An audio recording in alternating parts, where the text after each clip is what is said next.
tertua di Yogyakarta dibangun oleh pendiri Mataram Islam, yakni Panembahan Senopati atas saran Wali Songo Sunan Kalijogo.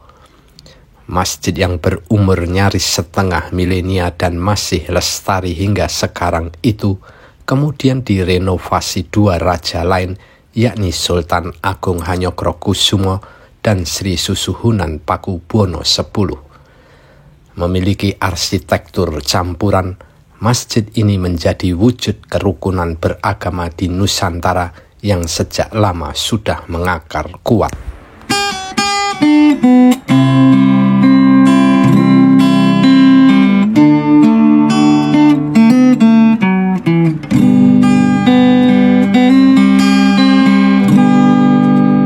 Masjid tertua di Yogyakarta itu tak lain adalah Masjid Gede Mataram di Kota Gede.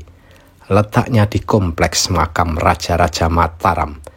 Masjid ini dibangun pada tahun 1587, setahun setelah Mataram Islam diproklamasikan oleh Danang Sutawijaya alias Panembahan Senopati. Panembahan Senopati merupakan putra Ki Ageng Pemanahan yang diberi tanah perdikan di Mataram oleh Raja Pajang Sultan Hadiwijoyo. Mataram tadinya sebuah kadipaten yang dipimpin Ki Ageng Pemanahan. Setelah Ki Ageng Pemanahan wafat, Panembahan Senopati meneruskan kepemimpinannya. Ia bahkan mengubah Mataram menjadi sebuah kerajaan pada tahun 1586 yang tetap berkerajaan di Kota Gede. Atas saran Sunan Kalijogo, ia membangun masjid di Kota Gede dekat tempat tinggalnya. Masjid yang tadinya kecil seperti langgar itu bagian dari filosofi catur tunggal, yakni integrasi konsep kehidupan yang menyeluruh dengan disimbolkan adanya keraton, alun-alun, pasar, dan masjid. Masing-masing memiliki fungsi dan sifat tersendiri dalam kehidupan, tapi terintegrasi dan saling bersinergi. Dalam Babad Momana disebutkan, pembangunan Masjid Gede Mataram ini selesai pada tahun 1589 Masehi. Yang unik, pembangunannya melibatkan semua unsur masyarakat dari berbagai agama. Saat itu, selain Islam, agama yang kuat di Mataram adalah Hindu dan Buddha. Maka Masjid Gede Mataram dibangun secara gotong royong oleh masyarakat Muslim, Hindu, dan Buddha. Masyarakat Muslim membangun bagian masjidnya, sedangkan masyarakat Hindu dan Buddha membangun pagar dan gapuranya. Sehingga ini yang unik dari Masjid Gede Mataram. Masjidnya berbentuk joglo khas arsitektur Jawa, sedangkan pagarnya bernuansa Hindu dan Buddha. Bahkan pintu gerbang masjid sangat khas gapura Hindu. Gapura bagian dari konsep masjid yang dirancang Sunan Kalijogo. Maka walaupun pintu gerbangnya beraksen Hindu, tetapi tidak boleh diubah bentuknya sampai kapanpun. Inilah simbol toleransi dan kerukunan beragama waktu itu dan diharapkan menjadi ciri serta semangat bermasyarakat. Ketika Mataram Islam dipimpin oleh Sultan Agung Hanyokrokusumo yang berkuasa pada tahun 1613 sampai 1645, masjid ini sempat direnovasi pada tahun 1640.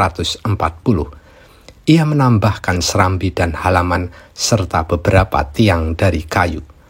Raja Kasunanan Surakarta, Sri Susuhunan Pakubuwono X yang berkuasa pada tahun 1893 sampai 1939 juga ikut merenovasi Masjid Gede Mataram. Ia menambahkan unsur besi untuk memperkuat bangunan.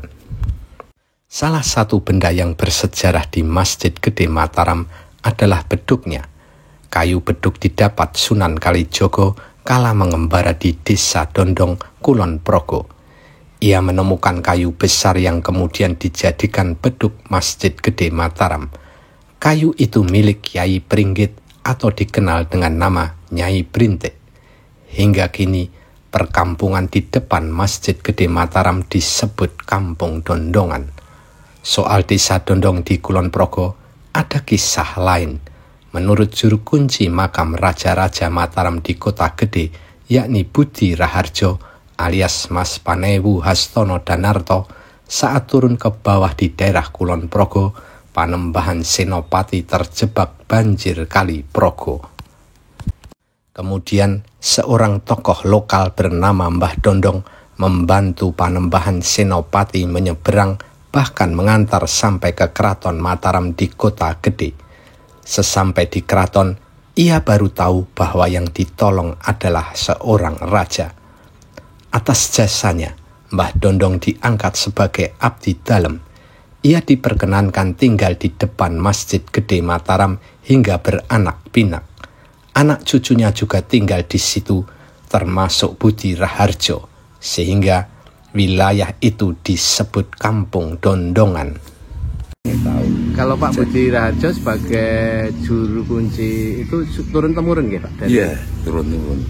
Dari sejak zaman Panembahan Senopati mungkin? Iya. Dari dulu mbah-mbah saya itu juga. Ya. Karena di sini ada tempat namanya Dondongan. Iya. Itu dulu Kanjeng Panembahan Senopati waktu itu kan besiar mencari neliti bawah itu apa namanya ya. Berkeliling. Sampai di Kulon Progo sana. Iya. Ketemu dengan mbah saya, Mbah Dondong namanya. Iya. Ya, itu karena di Kulon Progo itu mau pulang, tapi sungainya banjir. Terus diseberangkan dengan mbah saya itu sampai ke sini. Iya. Tapi mbah itu nggak tahu bahwa itu Raja Mataram. Panembahan Senopati itu. Setelah di sini saya beritahu bahwa saya itu Panembahan Senopati Raja Mataram yang pertama. Dan Kanjeng Panembahan Senopati berkata, besok sak turun-turun menjadi abdi saya. Ya. Saya tempatkan di sini, namanya kampung ini namanya Kampung Dondongan. Terus sampai sekarang. Pak Budi itu keturunan Mbah Dondong yang keberapa nggak tahu. Wah, nggak tahu. Banyaknya. Tentang Masjid Gede Mataram yang merupakan masjid tertua di Yogyakarta, atapnya berbentuk piramida, sedangkan atap serambi berbentuk limas.